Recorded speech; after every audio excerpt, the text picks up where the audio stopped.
You don't have to continue to settle for opportunities that are anything less than everything you want when it comes to salary and position and skills you're contributing and equity and ownership and autonomy. You deserve to have everything you want to have. And for me, this was a really pivotal example of how the work has helped me progress and how the universe totally provides.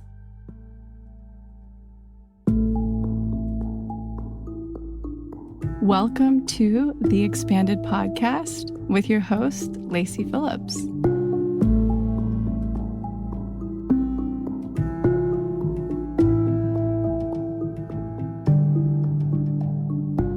As a leading manifestation advisor with a process that's, radically different from the old New Age model, mine is rooted in psychology, neuroscience, and my energetic gifts. I created this podcast to help you expand your subconscious limiting beliefs about the potential of deserving the manifestations you're calling in. Therefore, you're tuning into this podcast series to show your subconscious that anything you desire is possible. And by pressing play, you've already started the process of manifesting it.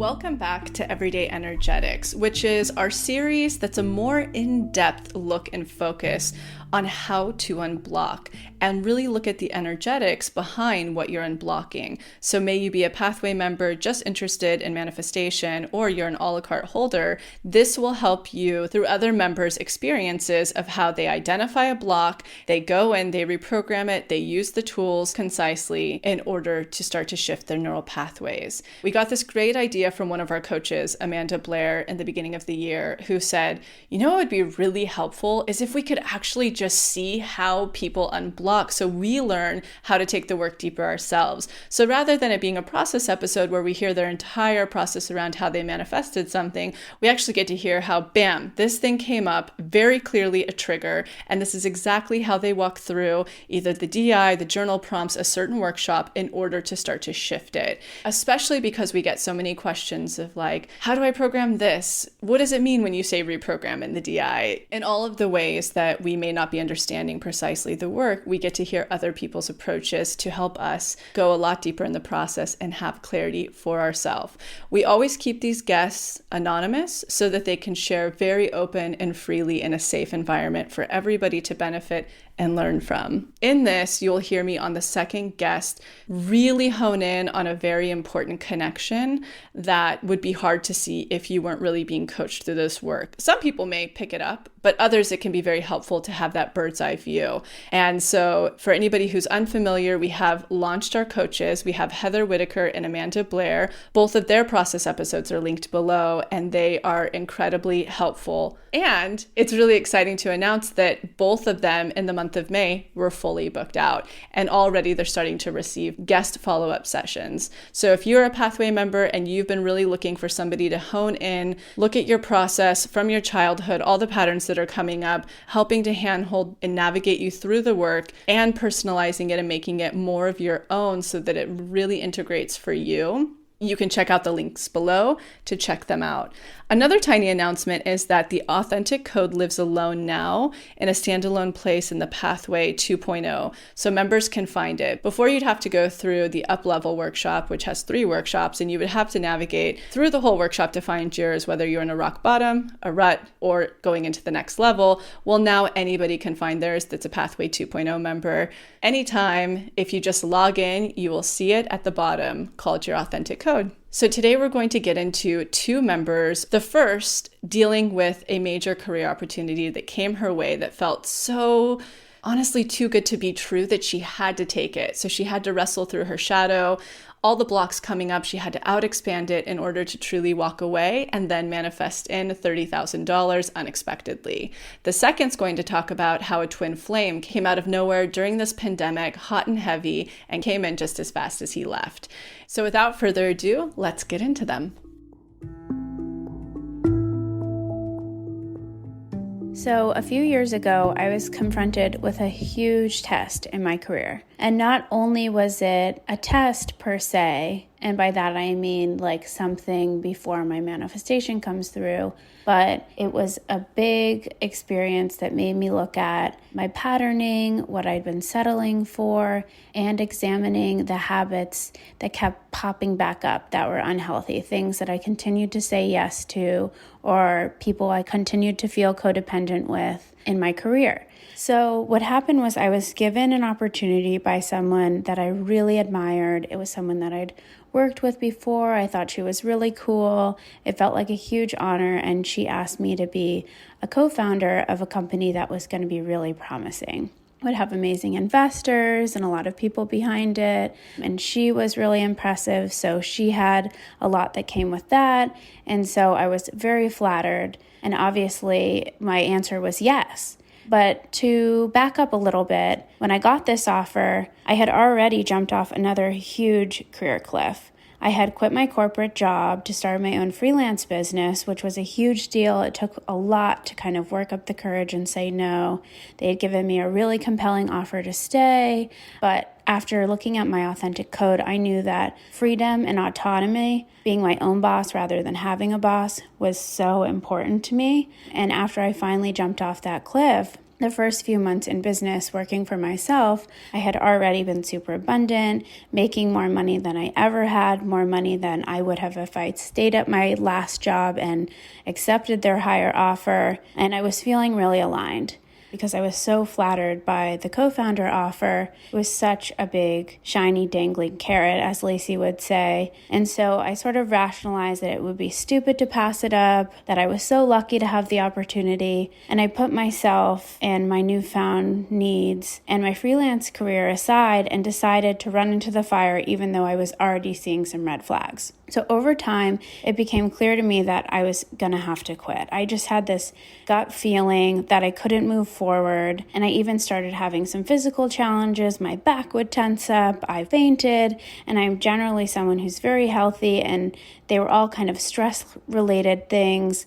And I was given an offer in terms of, payment and ownership of the company that was not in my worth. It wasn't even aligned with my title. And I realized that actually one day when I was talking to somebody who was a venture capitalist, and he asked me, how much of the company do you own? And when I told him, he was like, that is not co-founder equity. Like, you're not actually a co-founder. It's just in name, not actually an ownership. And that really made me feel kind of small and ashamed, and actually woke me up to the idea that, I wasn't actually being viewed the way that I thought I was, and I wasn't actually in my worth at all. And on top of that, the expectation was 24/7 work around the clock, and it was going to be for the next few years if I wanted to get anything out of this opportunity. And this completely went against my authentic needs, my work style. I know that I'm more of a sprinter, and I'm an idea person that can get amazing ideas, but they come when they come, and I can't be completely drained or stressed out, or I won't get good ideas anymore. So if I were to work in the way that they wanted me to work, I actually wouldn't even be able to give what they wanted me to give, because I would have been so overextended and drained. So after all of this, I'd already put in a few months of work, but it was all for free because the company hadn't launched yet or anything like that. And I knew that this was a test. It was already impeding on my boundaries. It was making me feel small. The compensation made me feel ashamed. But all this being said, I couldn't seem to say no. I was so afraid of missing out on this opportunity. My ego started to flare up. If I took this opportunity, people would start to see me in a different way, like I was more big and impressive. And I was also so afraid of letting people down. I feel like I had led on my co-founders. I had told everyone about this opportunity. I had already sort of blown it up, and I was going to feel so ashamed if I said no. So I used these all as excuses to continue being small and staying in this situation when ultimately it was all fear. I was just afraid to walk away. So I really used the TBM work to get to the root of my fears, which ultimately gave me the strength to walk away. And this was so huge for me because I already knew all the reasons why I should leave, but I was so petrified of letting someone down that I needed more and more ammo to work up the courage to say no, or else I felt like I never would have been able to do it. So these tools really helped me get into a spot where I could really confidently walk away. And here is what I discovered. So even though I'm not someone that typically identifies with having quote unquote lack mentality, I realized that the motivation behind me taking this job had a lot to do with the idea that this was the biggest opportunity I'd ever get. And even though this wasn't conscious, I realized it was a major case of scarcity mindset. Like there was a lack of opportunities to go around, or maybe I'd never be offered something this big again. And I realized this lack mentality was tied to a lack of expansion. I was in kind of a smaller city and I hadn't seen anyone get opportunities much bigger than this one. And I also needed expansion around people that said no and decided not to settle for an almost manifestation and had seen something bigger come through on the other side. So that was huge for me, the expansion piece. And then the other thing that I realized is that I had a lot of programming around this idea that I always need to be grateful. And if I have anything but gratitude for these opportunities, that it's selfishness. So to sum this all up, I felt shame around saying no because that might mean that I was ungrateful, selfish, and never satisfied. And this idea of never satisfied was always a trigger for me because I've always been a very spontaneous person and getting new jobs or whatever it may have be. And my mom would always say, like, when will you ever be happy? Will you ever be grateful? And so I realized that these three words, ungrateful, selfish, and never satisfied, were really words that I needed to bring through Unblock Shadow.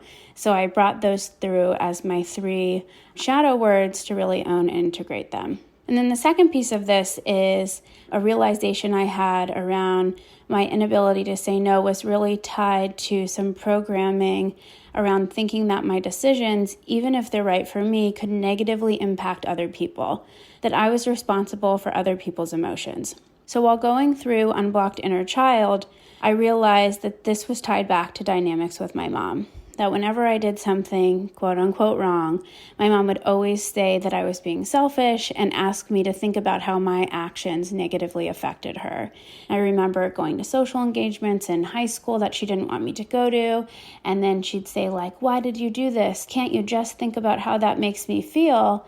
When really my intention was only to have fun. It didn't have anything to do with my mom. So I was really carrying this idea that, my actions could be wrongly interpreted to affect others with me.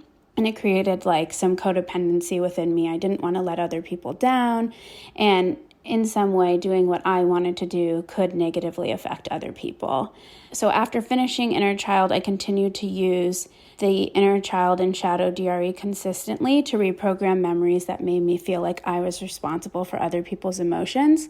And I would visualize my magnetic mom taking total responsibility for her emotions and respecting my differences and decisions. And that was really helpful in stepping out of that codependency. And another thing to notice that I had continued to attract dynamics with powerful women in work. I've only ever had female bosses, and I was always in a position where I was really close to them like I am with my mom. And I always felt like I couldn't, fully speak up, or I would be, maybe letting them down or making them unhappy or something like that. So this was a big through line in my life up to this point. So getting to the bottom of that trigger was really impactful for me. And then lastly, in the Elements of Magnetism free roadmap, there was this manifesto that really helped me see that I'm totally worthy at every moment and I don't need to settle for anything less than what lights my soul up. And I actually read this over and over to get pumped up for my actual quitting conversation because I was so scared. I knew all the reasons why, I had done all the reprogramming, but I was still scared to speak it. This is what I read from the free roadmap. It says, "Fears are illusionary programming that ask me to settle for less than what my soul chose to receive. It's my birthright to walk beyond my fears and find fearlessness on the other side." And this idea that this is my birthright to come and have everything my soul desires, I don't need to settle just because I'm afraid, was like huge for me and really helped me have the conversation I needed to walk away from this opportunity. Fast forward, a few months ago, I got a call from the original company I walked away from. That was the co-founder position. And there was an opportunity to be back paid for the period of time that I worked as a co-founder with no payment before quitting. And the temptation here was to people please. It wouldn't have been convenient or favorable for them to back pay me or anything at this point. But I remembered this idea of masculine worth energy from the Unblocked Money Workshop and decided that I really had to tap in. Even thinking about what would a dude ask for in this circumstance? I had to stay in my worth. My time was worth something. My contribution was worth something. And I really went to bat and I had the conversations and I stated my grace and I communicated consciously.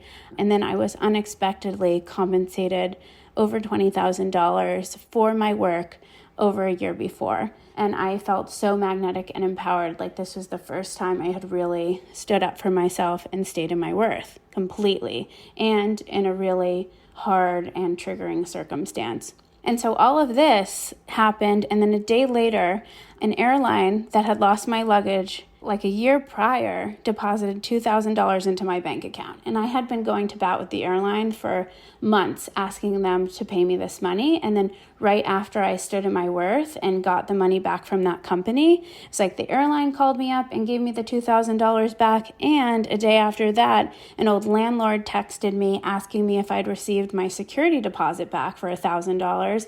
And I hadn't even thought of that security deposit. I probably would have never thought about it again. So I had made almost $30,000 completely unexpectedly in 3 days just because I stood in my worth. And then, funny enough, my accountant calls me a week later and told me that I needed to run a payroll through my business for tax purposes and that I needed $30,000 to do it. And I happened to have the $30,000 because of these three circumstances where I got the unexpected money. So this is all just a really kismet example of how the universe is totally providing for us at every moment, and a career example of where you don't have to continue to settle for opportunities that are anything less than everything you want when it comes to salary and position and skills you're contributing and equity and ownership and autonomy. You deserve to have everything you want to have. And for me, this was a really pivotal example of how the work has helped me progress and how the universe totally provides. This particular guest, it's just such a wonderful, thorough process. It's almost a process episode that it almost bears no perspective from me. However, I do want to hammer a few things home for everybody who's been listening, especially for Pathway members, because you do have access to all of the tools that you heard about inside of this, all within your membership. So you can navigate between, and of course, there will be a roadmap to go in the show notes to follow everything if you resonate or are going through what this guest talked about. But I want to hit this home pretty hard because a lot of people do this. I too still do this in certain aspects of my life, but I certainly suffered from this for a really long time in relationships, romantic relationships, as well as career. I see the red flags, but I still run into the fire. The other part of it that she really hits on the head is why she stayed in it for so long. Because she had told everybody about this opportunity. This opportunity seemed like a really shiny carrot to her. Would she ever get something as good as this again as an opportunity? Sitting where you're listening to this now or walking, can you resonate? Yeah, I can too. So what I want to tell everybody, if you have been expanding, if you have been unblocking, and this is your big cliff you have to jump off, there is always something better for you on the other side. Always. And it took me quite a few times to really trust that and grow my trust muscle in it. And as you saw, she learned that as well. And yeah, this is just something I think we all suffer from, and we make this mistake. And I love that she recognized in order to jump off that cliff, leave the situation, she had to out expand her glass ceiling. So in the New Money workshop, we have a whole day on a glass ceiling. And she realized that this was as big as she had ever seen or known. So she had the wherewithal to go and find expanders that left a situation like this and then went on to do something far greater or experience something far greater. If you are in a relationship right now where you're experiencing that, if you're in any type of environment, a living situation, a romantic relationship, even friendships, you need to out expand your glass ceiling. And then she was so clear on picking up her shadow as well as her dynamic from childhood that she shared with her mother. And she knew exactly where to go in order to do the unblocking bit, which was so pivotal for her. And again, in the New Money workshop, we have a day on both. We have a full day on unblocking your money programming around any inner child beliefs as well as any shadow beliefs. And she did that, and she knew to do that. Now, I would say all of this is equally as important, everything that she did in order to create even what she manifested on the other side. And now I know her, so she's gone on to manifest even greater things. But very important that she communicated her worth when she was subconsciously in her worth. So meaning she went back to this founder, this company, and she said, I do deserve to be paid out on this equity, or for at least all of the time that I put in, even though I'm no longer with this opportunity. When you communicate your worth, but you haven't done the underlying expanding and you haven't done the underlying unblocking to be in your grace, to subconsciously truly be in your worth, to back it up, it's like dust. It means nothing. It falls. They'll push you around. They won't hear it, because all we're doing constantly is just projecting subconsciously to each other. So the fact that she was really in her worth, and I love that she asked herself this, and I'm going to break it down in a way. She said, what would a dude do? I mean, obviously we know that this is a systemic issue in general, but the beautiful thing about manifestation is it can really break down a lot of these barriers for us. It continues to be systemic because it is, but also because we all buy into that belief. It's happening, of course, but if we were all to take our power back and be like, no more, no, I'm not going to live in that narrative anymore, on a subconscious level, it would start the energetic work to shift it quicker. And so I just want to say that in manifestation, however you identify, may it be within gender, within socioeconomic, may it be cultural, societal programming, everything, it's really important for us to become double empowered by saying, okay, it's sort of like a new glass ceiling. If I had infinite power, how would I handle this? What would this look like? It's important to ask ourselves that in all aspects of our life. And so I love that that was another version of an expander for her. Even though it's a systemic issue, it's a problem, that's a way that we can take those issues and help to expand ourselves more. So very important, if you're going to communicate your needs, you need the subconscious worth to back it up. You need the expansion on a subconscious level to back it up so that it lands, it resonates, and it works for you. Even if you receive pushback or shadow or micro tests, if you're in that place, they're not going to hit you as hard or knock you down or push you away. First, she ran into the fire and she learned from it. She burned herself. It got worse and worse and worse. She had to then deal with her ego, everything she knew about herself surrounding this opportunity. Once that happened, she decided to unblock, expand, jump off the cliff, and then use a boundary. And all of that allowed her to manifest exactly what she needed to take care of another issue that came up in her life. So there was a really clear depiction of the process of manifestation.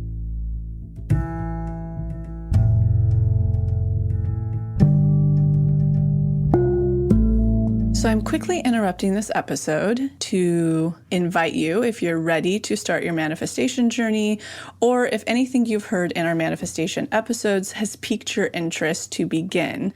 We have a la carte workshops in everything from the basics bundle, which is what we recommend to everyone who starts. It's the formula that actually teaches you how to manifest, unblocked inner child, and unblocked shadow. We also have a la carte workshops on love and money. But the real gem is the Pathway membership because it encompasses every single workshop we have. It's a year-long membership with full access to the few a la carte offerings we have and exclusive workshops not available anywhere else such as the daily practice, which is what everybody in the pathway uses, hopefully at least 3 times a week to daily, in order to truly create the new neural pathways that one needs in order to manifest, and houses the library of our deep imaginings, which is our unique hypnosis process that allows you to get into your subconscious and overwrite those old neural pathways, creating the new ones.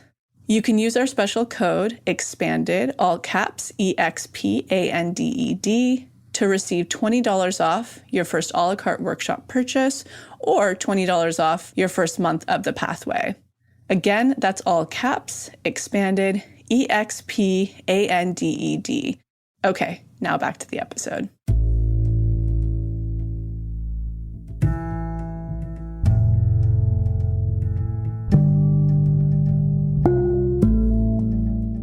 Been working with this program for about 2 months now with the intention to be active in my healing and actually take action in my manifestation work instead of what felt like repeating mantras to a wall. Currently, I am calling in 3 things. One is a break in my filmmaking and acting career, which in turn will give me financial independence, which used to be me sitting and manifesting and waiting for things to happen because I am a projector, so I'm supposed to wait for invitation, which is really hard for me. But I have now been taking more initiative in creating content and writing instead of just waiting for phone calls. The second thing is a home for me and my 3 children on the West Coast. And 3 is a committed and harmonious and beautiful partnership. A bit about myself. I'm a single mom of 3. I grew up both in Israel and in Switzerland and came to the US 16 years ago, following a lifelong ping. So I always knew what pings were, and I always followed them. I always followed my inner calling to be a performer, but inside I never felt like I'm good enough to play with the big league. And that kind of followed me my entire life until into my adulthood, until recently. Doing this work really helped me understand that it is all an illusion. There's even a photograph that I have it's a pivotal moment that my mom captured when my dad and I were sitting at a table and drawing. And I had my own color pencils and he had his professional ones, which were a lot more expensive. And you can see me, I was like 3 years old. I was reaching for one of his expensive pencils because I really wanted to be that, and you see him looking at me with a disapproving look. It's really heartbreaking to look at this picture now that I'm looking back. I am a daughter of a recovered addict who has been clean for 27 years now. My dad, he always knew how to make money despite the addiction. Nobody really knew about the addiction. He worked with diamonds and crystals and jewelry, and he founded one of the most successful factories that are still existing today in Israel. And everything he touched pretty much turned into gold, but the money always disappeared. I remember him having tens of thousands of dollars in cash, but we have nothing to show for it. It went either to drugs or whatever. My mom, on the other hand, was the most loyal, hardworking woman that I know to this day. And she used to save every penny and kind of save the family. And I was always dressed in secondhand clothes, which is very cool now. But as a kid, it made me feel like a secondhand kid. I got the feeling of scarcity from her, for sure, despite her hardworking nature and her innate ability to manage and save money. I still felt the scarcity and the fear of money coming from her. It all connects to how I proceeded to feel about myself and how my relationship is with money today, which is wealth and wealthy people are selfish. It just brings pain. It's superficial. It's not spiritual. I'm not capable or worthy of making money. Money disappears. Money disappears is a big one, actually. And recently, I had a very big test after completing Unblock Love for the first time, which I did after Unblock Money. So the day after I completed my list, a potential partner came into my life. It was like a lightning bolt. It came in the form of the most intense, most deep, aligned cosmic connection that I have ever felt in my life. The fact that it came the day after, in the back of my head, I was thinking, I know that a set of tests are supposed to come, but maybe the universe is giving me a shortcut because this is way too good to be true. He is in Chicago and I'm in New York, so we spoke on FaceTime. We met through a mutual friend, and we spoke on FaceTime for 3 weeks, and we planned how we would meet as this entire pandemic was unfolding. There were some red flags, which I ignored completely. Late evening FaceTime only, and only texts during the day. But the connection was above and beyond. That's why it was so easy to overlook certain things. I mean, we were connected telepathically. It was wild. And after 3 weeks of talking, he was triggered by something at work. And as fast as he came in, he disappeared. So I did realize, and he even mentioned the word twin flame, and I don't think he knew what it meant. I think he meant soulmate. But when he said twin flame, I kind of felt, okay, this is a twin flame. And he was the mother of all tests. It really was. The day after, he was looking at flights, met with a challenge at work, which would cancel the trip. And then I, in return, offered to travel to him instead. If he cannot leave Chicago, I'll travel to him. And he responded that he doesn't feel right for me or comfortable with me driving a total of 24 hours back and forth. And he was very kind about it.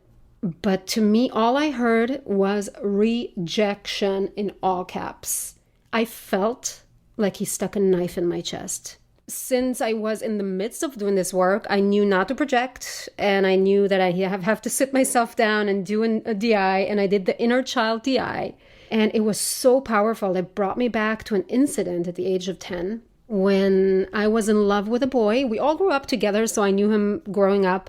And I wrote him a love letter. And the next day he walked up to me with his finger pointing at my face, telling me I ripped the letter into pieces and threw it in the toilet and I peed on it.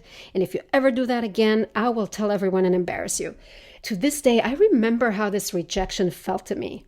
It felt like I built a wall around my heart within seconds. I felt that my love wasn't good, that I wasn't worthy of love, to love, and receive love in return. It's funny because in our 20s, we met again, and he was very much into me, and I wasn't. I looked at him and I just wasn't into him because people change. And I thought this would be great closure because I do remember that incident and I do remember that heartbreak. And I thought that meeting him and not wanting him would be closure for me. But the trauma was still working in overdrive in my subconscious. And it took me another 20 years to figure that out. And while doing Unblocked Shadow, I discovered that as the hopeful, romantic that I am, I give too much. And I go quick and I go hard with everything that I do, not just love. I just go in and I reveal myself instead of keeping the mystery. I just open it all up to as if I need to give reasons for somebody to stay around. It's the fear of losing grip. Instead, what I need to do is take my sweet time. I need to sit and observe. I need to observe the person's actions and not just get swooned by the pretty words, because I get swooned very easily by pretty words. And this test was so major. My goodness. I really thought this was the guy for me, but it was a test and it was so meaningful. It helped me find true compassion for my younger self, which is all I ever wanted. When it comes to money, I'm still navigating through it. My relationship with money, I've been better with making smart decisions. I'm holding on to it better. I'm not as impulsive, but I'm still navigating in those uncertain waters, especially these days. I'm loving myself more fiercely and have more trust in myself because I know that I'm aware now and I have the tools to be able to take steps one after the other instead of all the steps at once. And I trust in the process. I mean, it works if you work it. Very simple. And I'm learning to slow down and take my time to observe and listen because that's where the magic is. And anything and anyone that won't flow with that tempo is not meant to be in my life. It's very simple. In Hebrew, we have a saying, the best dishes are the ones that are cooked on low fire. And it is so very relevant. So I absolutely love this guest because it's such a clear depiction of experiencing a very major trigger. I'm going to say trigger because I've been teaching a lot more lately that you can be tested both by opportunity. So that means a subject coming in such as a job opportunity, a love interest, a home opportunity if you're manifesting a home. That's how tests present However, the more that you do this work, you tend to also be tested by triggers, especially when you go from a very low self-worth place to a higher self-worth place. So I just want to make that clear for everybody listening. And this was such a clear depiction of both, right? It was not only this person being a test and a twin flame example, but also how triggering the experience was. And she was able to get back to the root that she still is projecting and she's still pushing love away. Also a very key and important thing to put your finger on. If we had been in session together, this guest and I would have very quickly pointed out the patterning that she picked up in youth, that money comes in just as fast as it goes out. You'll notice that this test did the same thing. Love and money are always connected.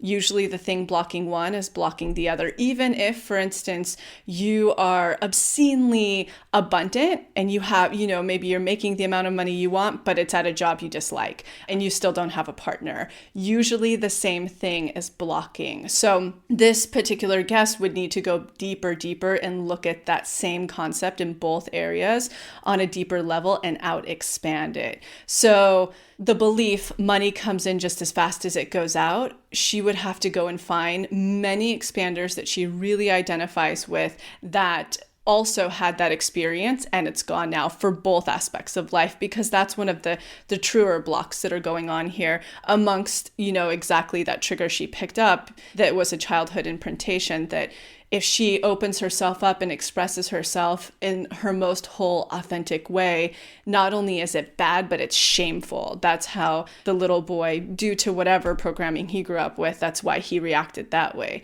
because he had been told whatever, that that's bad. And so she experienced shame, and which we all should know, and many of you probably do, shame is the root of every block. It doesn't matter what block you're working on, shame is at the very, very, very deepest root. And that can look like unlovable, not good enough, not worthy.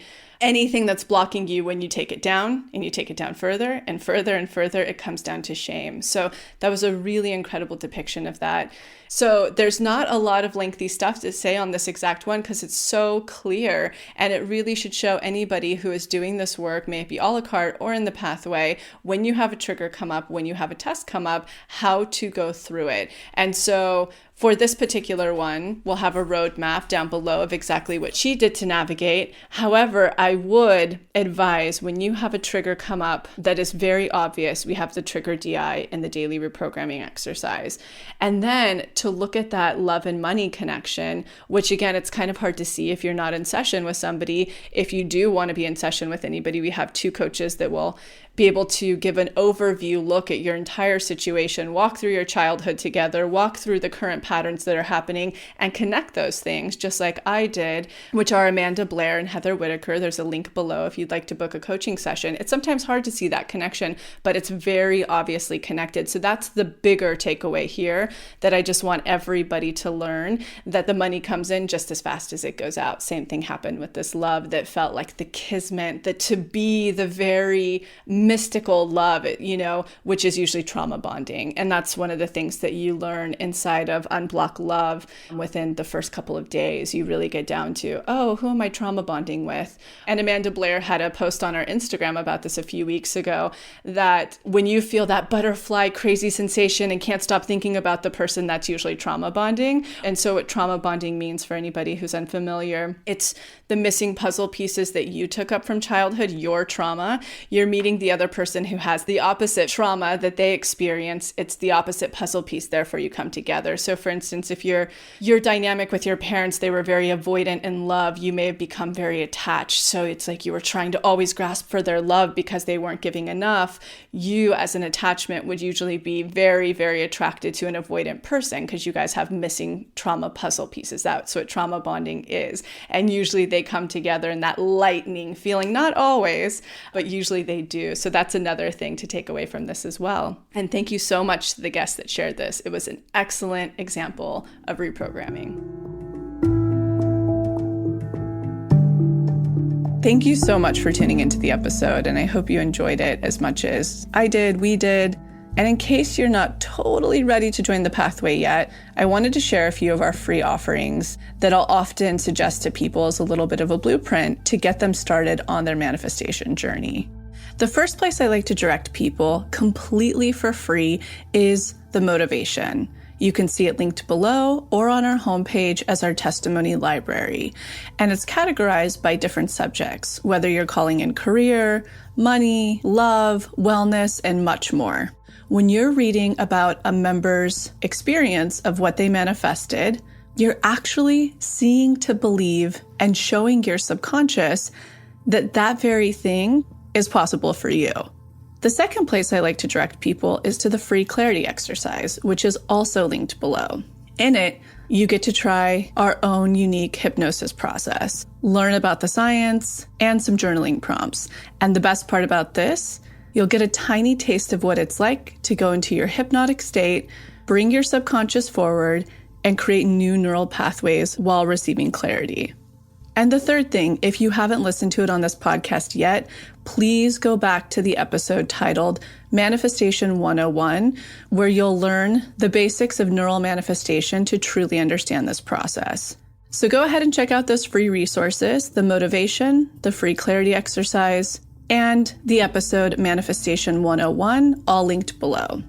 And in an effort to make sure to have representation in this process series, go ahead and submit any process testimonials you have, especially to our LGBTQ+ community, our BIPOC, as well as the Ys, which is anyone in the community who is 45 and over. All right, we'll be back next week.